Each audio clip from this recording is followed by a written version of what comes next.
ہو جائے گی، لیکن میں اس فتنے کے بارے میں پوچھ رہا ہوں، ان آزمائشوں کے بارے میں پوچھ رہا ہوں جو سمندر کی موجوں کی طرح آئیں گی انسان پر۔ سمندر کی موجیں کیسی ہوتی ہیں؟ بڑی ایک موج اٹھتی ہے جو بہت تیزی سے آتی ہے اور بہت بڑی مقدار میں آتی ہے کہ انسان وہاں پر کھڑا نہیں ہو سکے، اور جتنے بھی چیزیں ہوتی سب کو بہا لے جاتی ہے وہ موج۔ کہا ایسی آزمائشوں کے بارے میں پوچھ رہا ہوں، کوئی ہے تم میں سے اس آزمائش کے بارے میں سنا ہو؟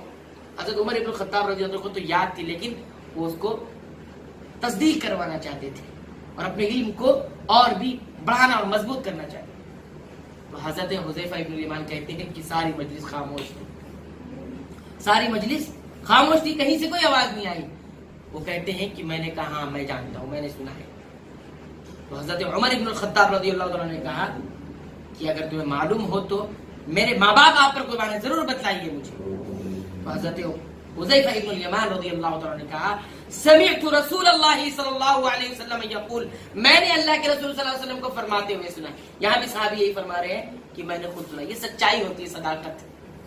کوئی چیز جیسی ہو ویسی بیان کرنی چاہیے، جھوٹ نہیں ملانا چاہیے، ایسے نہیں کہنا چاہیے کہ میں نے ایسا سنا ہے، بلکہ جس سے سنا ہے اس کا نام بھی لیا جائے، سچائی ہونی چاہیے باتوں کے اندر۔ فرمایا کہ میں نے اللہ کے رسول صلی اللہ علیہ وسلم کو فرماتے ہوئے سنا ہے۔ کیا سنا ہے؟ تعرض الفتن علی القلوب کالحصیر عودا عودا۔ فرمایا کہ اللہ کے نبی صلی اللہ علیہ وسلم فرما رہے تھے کہ آزمائشیں اتریں گی، فتنے آئیں گے، علی القلوب دلوں پر، دلوں پر آزمائشیں آئیں گی، اور کیسے آئیں گی؟ کالحصیر چٹائی کی طرح۔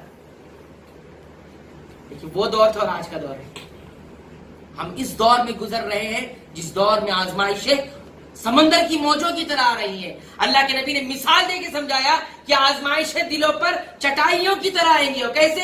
عودن عودن، ایک ایک تنکا کر کے۔ جس طرح سے چٹائی کو بننے کے لیے ایک ایک تنکا لگایا جاتا ہے پھر پوری چٹائی تیار ہوتی ہے، ایسے ہی آزمائشیں آئیں گی، یعنی آزمائشیں تھمیں گی نہیں، ایک آزمائش ختم نہیں ہوگی دوسری آئے گی، دوسری ختم نہیں ہوگی تیسری آئے گی، تیسری ختم نہیں ہوگی چوتھی آئے گی، آزمائشوں کا سلسلہ ہوگا۔ اور آج دور دیکھ رہے ہیں آپ، آج کا منظرنامہ بتاتا ہے کہ نبی رحمت صلی اللہ علیہ وسلم کا وہ جو پیشن گوئی تھی، وہ جو پیشن گوئی تھی، وہ حرف بحرف آج سچ ثابت ہوا۔ آپ نکل جائیے بازار میں، آپ کی آنکھوں کی آزمائش ہے، آپ کے کانوں کی آزمائش ہے، آپ کے پاس یہ رکھا ہوا ہے، یہ سب سے بڑی آزمائش ہے آپ کی۔ کتنا جھوٹ بولتے ہیں، کتنا آنکھوں سے آپ گناہ کرتے ہیں، کتنا کانوں کے گناہ کرتے ہیں، یہ آزمائش ہے۔ اچھے کپڑے پہن رہے ہیں، آپ کی آزمائش ہے۔ جتنی دور آگے بڑھتے جا رہا ہے، اللہ کے نبی نے فرمایا آزمائشیں ایسے آتی ہے۔ آج انسان اس آزمائش میں کتنا کھڑا اتر رہا ہے۔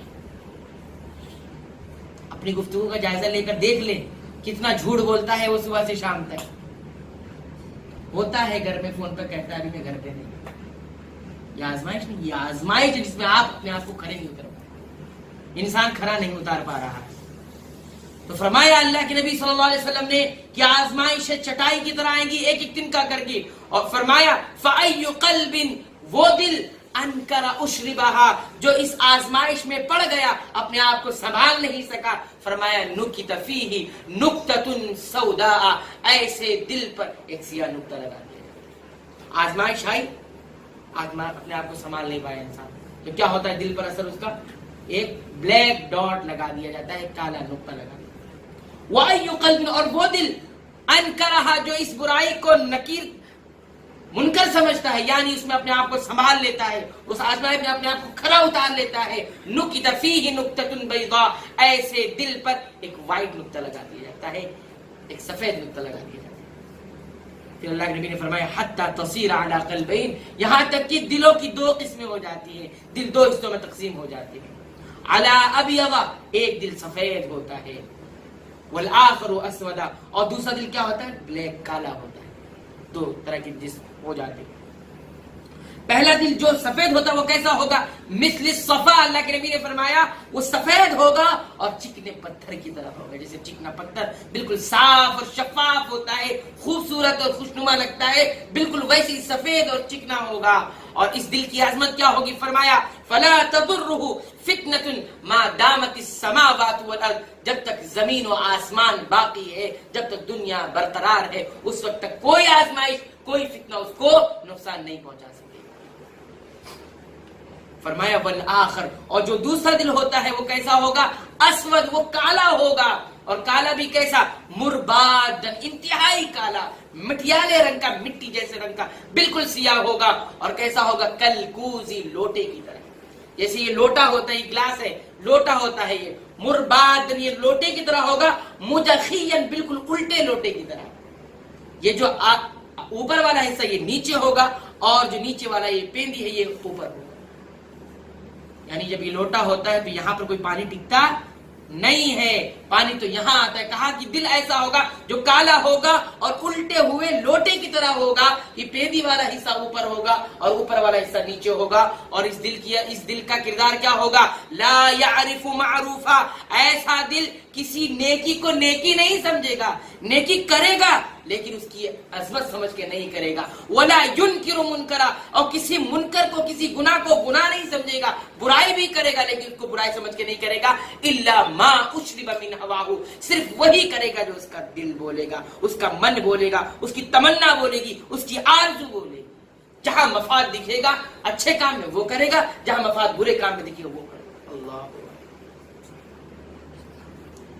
یہ ہے گناہ کا اثر۔ ہم اور آپ دیکھتے ہیں جہاں ہمارا مفاد نظر آتا ہے ساری چیزیں پیچھے ہو جاتی ہیں۔ اللہ کا فرمان بھی پیچھا ہے، نبی کا فرمان بھی پیچھے، سب کچھ پیچھے ہے۔